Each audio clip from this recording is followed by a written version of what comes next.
नमस्कार, मैं हूं अनुषा गौतम और आप देख रहे हैं खबर हलचल न्यूज। देश और प्रदेश का सबसे तेजी से उभरता हुआ न्यूज चैनल।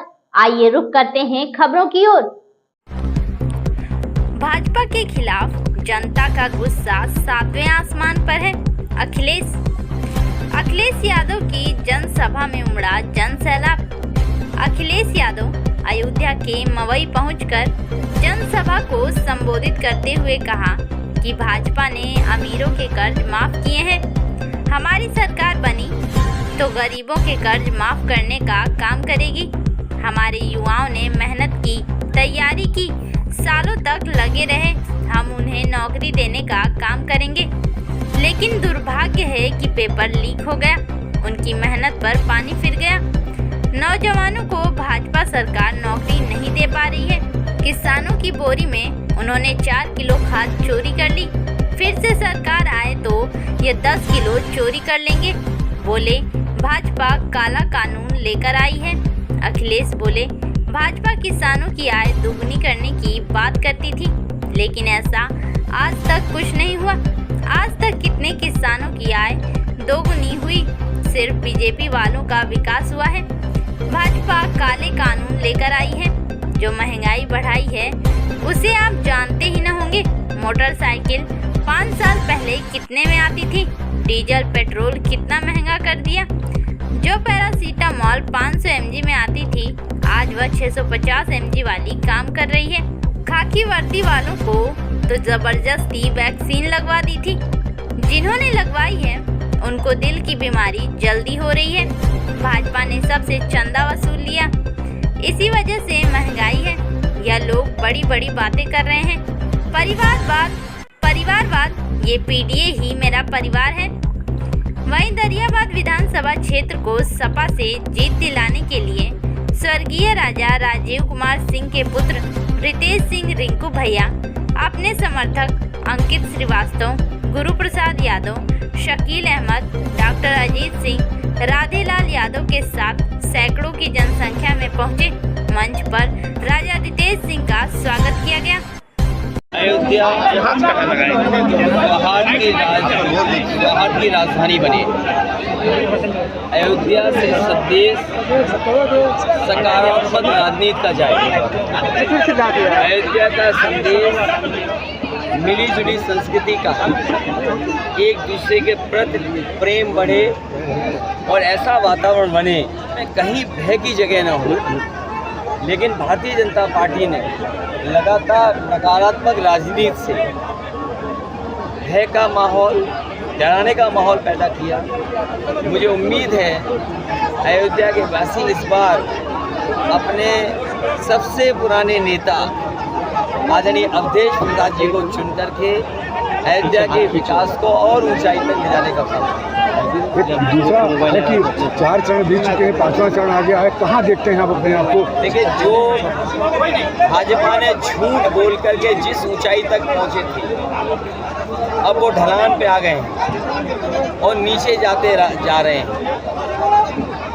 उनका काउंटडाउन शुरू हो गया है।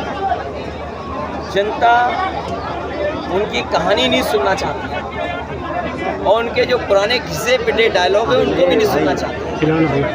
जिस समय उन्हें पेपर लीक पे बात करनी चाहिए, जिस समय उन्हें नौजवानों की नौकरी रोजगार के बारे में बात करनी चाहिए, वो लोगों का ध्यान हटाना चाहते हैं अपनी बातों से। लेकिन जनता, नौजवान सब सावधान है। और जहाँ किसान की आय बढ़ानी थी, आज लागत बढ़ा दी, महंगाई बढ़ा दी, भ्रष्टाचार बढ़ा है। और जो इलेक्टोरल बॉन्ड है उसने भारतीय जनता पार्टी की पोल खोल दी। पोल भ्रष्टाचार की भी खोली और महंगाई की भी।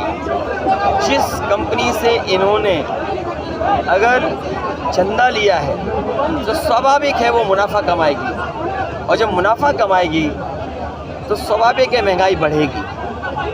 इस सरकार ने चंदा लेकर के, पैसा वसूल करके भ्रष्टाचार और महंगाई बढ़ाने का नया फार्मूला दिया है। और साधारण देखिए, मोटरसाइकिल की कीमत क्या है आज से 10 साल पहले मोटरसाइकिल क्या थी, डीजल की कीमत क्या थी, और जो दवाई हम आप सब खाते हैं पहले 500 mg में ही बुखार ठीक हो जाता, अब बताओ 650 खाना पड़ रहा है mg, उसके बाद भी बुखार नहीं ठीक हो रहा है। और दवाइयाँ कितनी महंगी हो गई, इलाज नहीं दे पा रही सरकार। जो व्यवस्थाएं बनाई थी, मेडिकल कॉलेज का समाजवादियों ने दिया, मेडिकल कॉलेज की नींव में अगर कोई है तो समाजवादी लोग जो है, जिनसे बहुत सारे लोगों से मेरी बात हुई है, सबके अंदर एक उत्कंठा है कि क्या इस बार अखिलेश यादव भी पीएम के रेस में है। ये बड़ी उन लोगों में बड़ी वो है आपको लेकर। आप अगर गिनती में भी हैं, अगर आप गिनती में भी शामिल हैं तो हम समाजवादियों के लिए बड़ी बात है। और रेस में कौन होगा, ये चुनाव के बाद स्ट्रेटेजी का खुलासा होगा। अच्छा, एक आखिरी सवाल है, वो हालांकि इलेक्शन से आपसे जुड़ा नहीं, लेकिन केजरीवाल के घर में मालीवाल का एक बड़ा विवाद आया है, जो राज्यसभा है सदस्य भी हैं बाकायदा, इसके पहले महिला आयोग की अध्यक्ष थी। बताया जाए कि मुख्यमंत्री के आवास में इस तरह की चीज़ें हुई, तो क्या सोचते हैं? क्या घटना हुई है उसकी मुझे सच्चाई में जानकारी नहीं है, क्योंकि आज हमारी और कांग्रेस पार्टी के राष्ट्रीय अध्यक्ष मल्लिकार्जुन खड़गे साहब की प्रेस थी। हम लोगों ने राशन की गुणवत्ता, राशन की मात्रा को बढ़ाने का फैसला लिया, वहीं आटा और डाटा की बात की है। कल हमारी और अरविंद केजरीवाल जी की जॉइंट प्रेस कॉन्फ्रेंस है, मैं समझता हूँ वो बात सामने आ जाएगी कि सच्चाई क्या थी। क्योंकि आप महिला सुरक्षा की बात लगातार करते हैं, इसलिए पूछा।